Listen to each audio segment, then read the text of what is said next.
I have a routine. Every night around 11, I make tea, sit in my reading chair, and decompress before bed. Biscuit, my 7-year-old beagle, sleeps on the rug beside me. He has done this for years without variation. 3 weeks ago, he stopped sleeping. The first night I noticed, I thought he was just restless. He kept lifting his head toward the far corner of the living room, the one beside the tall bookshelf where the lamp doesn't quite reach.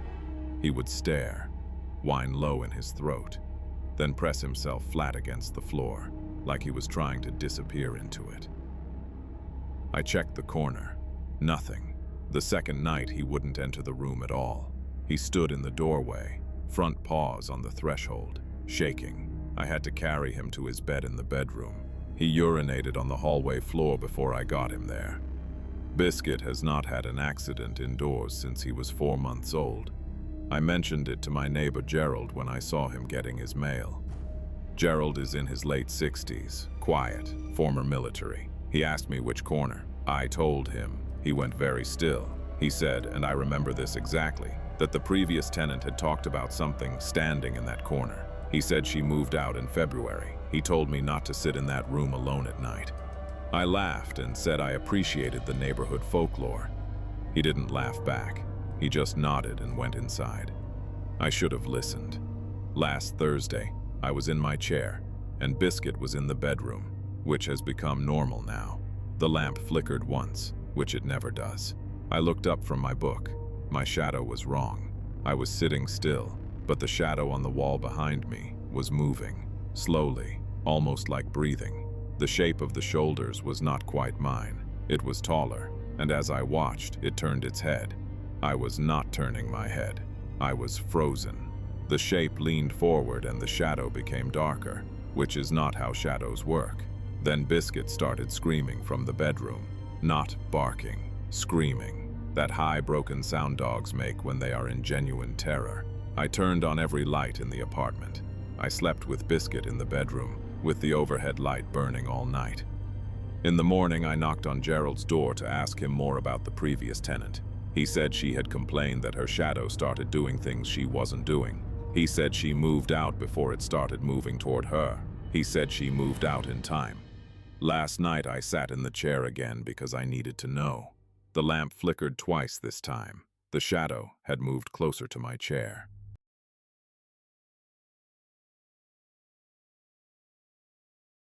I moved into the apartment on the 14th floor in March.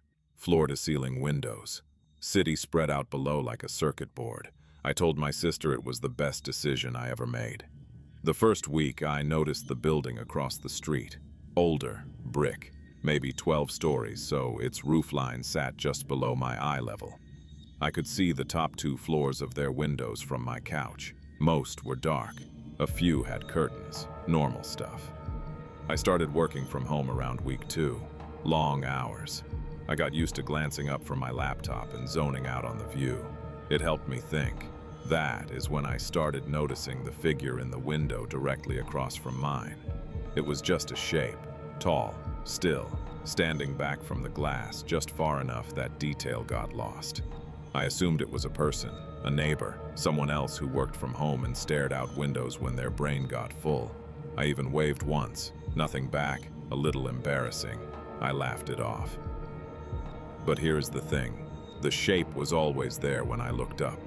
Morning, afternoon, 2 in the morning when I could not sleep and sat with a glass of water watching the city breathe. Always in the same window, always the same distance from the glass.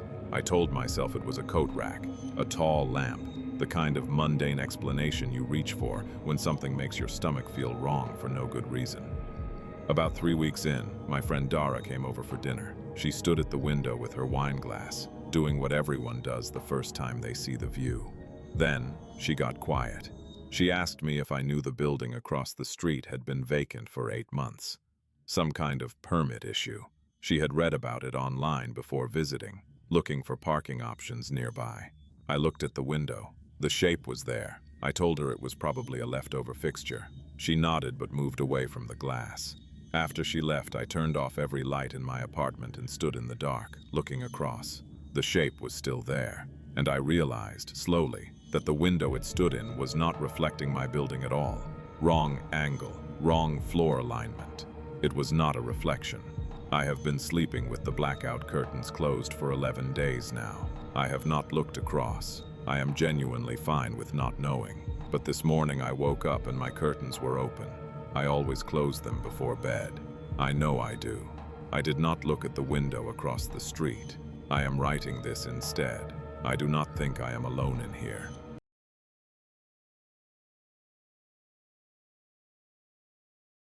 I work the overnight shift at a parking garage downtown. 12 floors, 400 spaces, 1 guard. Me. Most nights, the most exciting thing that happens is a raccoon getting into the attendant booth. About 6 weeks ago, I started noticing something in the footage. It started on level 3.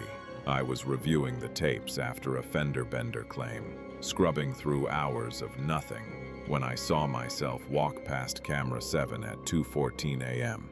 Normal. I remembered that patrol. But 4 seconds after I cleared the frame, something else followed. It was shaped like a person. Same height, same rough outline, but it moved wrong, too smooth, like the footage was playing at the wrong speed, but only for that one shape.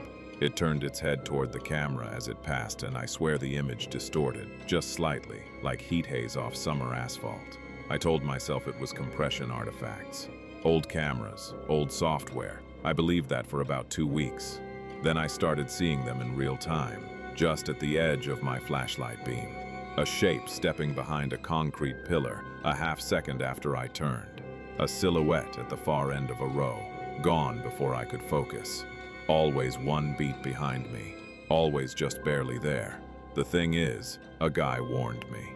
Week 3, around 3 a.m., a man came to the booth on foot.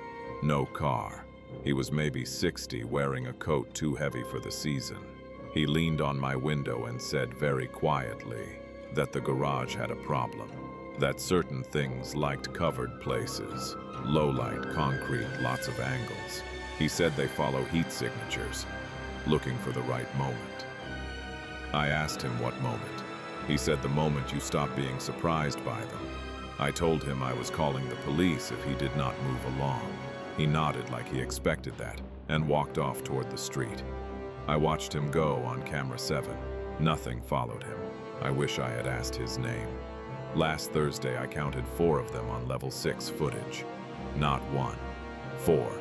Moving between vehicles, always trailing about 10 feet behind where I had just been. At 4:47 a.m. I saw one stop directly beneath a light fixture. The bulb flickered. When it came back, the shape was gone. My supervisor says the camera system is scheduled for an upgrade in 90 days. I do not think 90 days is the problem. Last night I reviewed the booth camera, the one pointed at me all shift. I watched 8 hours of myself sitting at this desk. At 3:33 a.m., while I was looking down at my phone, something stood directly behind my chair for 11 seconds. It had no face, but it was watching me watch the screen. And I think it knows I finally noticed.